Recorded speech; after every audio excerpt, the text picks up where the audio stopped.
Welcome to Astronomy Daily, the podcast that brings you the universe one story at a time. I'm Avery. And I'm Anna. It's great to be with you. Today, we're covering everything from ambitious plans for lunar colonization to fascinating new discoveries about visitors from beyond our solar system. That's right. We'll be talking about a nuclear-powered future on the moon, a sci-fi concept for artificial gravity that's getting closer to reality, and a record-breaking satellite launch. We've also got news of a major setback for one nation's space program, and a wobbly interstellar comet. So let's get right to it. Our first story takes us to the moon, where Russia has announced some truly monumental plans. You can say that again. Avery, this isn't just about setting up a temporary outpost. Russia's space agency has stated its intention to build a full-fledged nuclear power plant on the lunar surface within the next decade or so. A nuclear power plant on the moon. That's a huge undertaking. And they're not doing it alone, right? Exactly. This is part of a joint effort with China. The goal is to have the plant constructed and operational by 2036.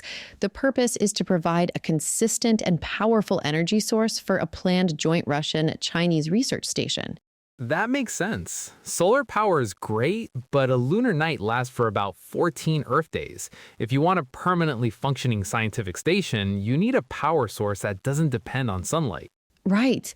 This really signals a shift in lunar exploration from temporary visits to establishing a long-term sustainable human presence. It's a foundational step for what could become a true lunar settlement one day. It's fascinating. And speaking of ambitious Russian plans for the future of space travel, our next story sounds like it was pulled directly from a science fiction movie. Sounds intriguing. The details, please. The state-owned Energia rocket company has just secured a patent for a new spacecraft design, and its main feature is something astronauts have dreamed of for decades: artificial gravity. This is a critical piece of the puzzle for long-duration space missions. We know that extended time in zero-G has serious negative effects on the human body. Serious effects. Things like muscle atrophy and significant bone density loss. It's one of the biggest hurdles for, say, a manned mission to Mars. So how does this new design work? The concept of a rotating system to create centrifugal force isn't new, but what are the specifics here? Well, the patent describes a rotating system designed to generate a gravitational force of about 0.5 g, so half of Earth's gravity. While not a full 1 g, it's believed that even this level could profoundly mitigate the health problems astronauts face. Half a G would make a world of difference. It means crews could arrive at Mars or return to Earth in much better physical condition. This could be a genuine game changer for the future of human spaceflight. Absolutely. From future tech to current accomplishments, let's shift our focus to a remarkable satellite that's now in orbit. Anna, tell us about Bluebird 6. This is a story about connectivity. An Indian rocket recently launched the Bluebird 6 satellite, and it's a record breaker. It was built by a Texas-based company, AST SpaceMobile, and its mission is to provide broadband internet service directly to standard, off-the-shelf smartphones on the ground. Directly to phones, so no special equipment needed. That's the key. But what makes it a record breaker? Its size. To talk to a small device like a cell phone from orbit, you need a very, very large antenna. Bluebird 6 features a communication array of nearly 2,400 square feet. Wow, 2,400 square feet. That's massive. It is. In fact, it's the largest communication array ever deployed in low Earth orbit. The potential impact here is enormous, offering a way to connect the unconnected in the most remote parts of the globe. That's an incredible piece of engineering with a very noble goal. But as we know, getting these complex machines into orbit is the hardest part. Which brings us to our next story. Unfortunately, not all recent launches have been successful. That's right, Avery.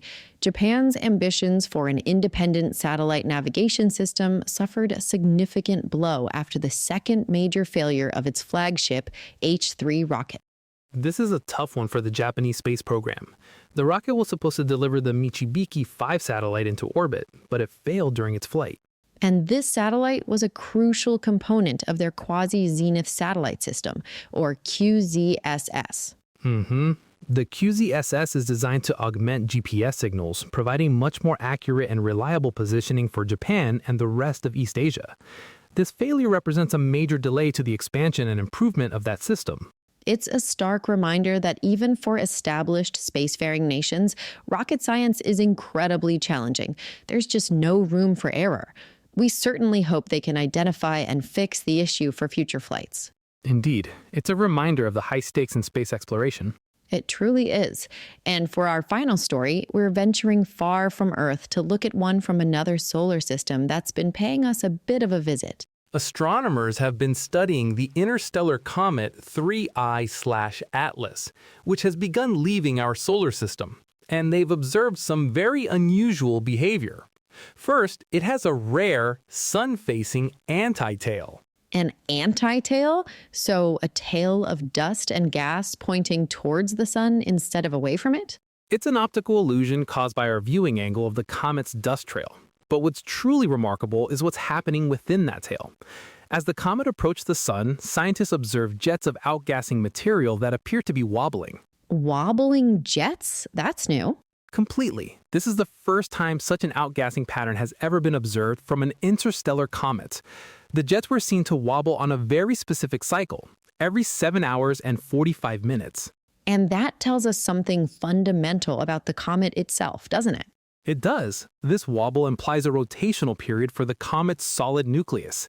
Based on the data, scientists have calculated that the nucleus is spinning on its axis once every 15.5 hours.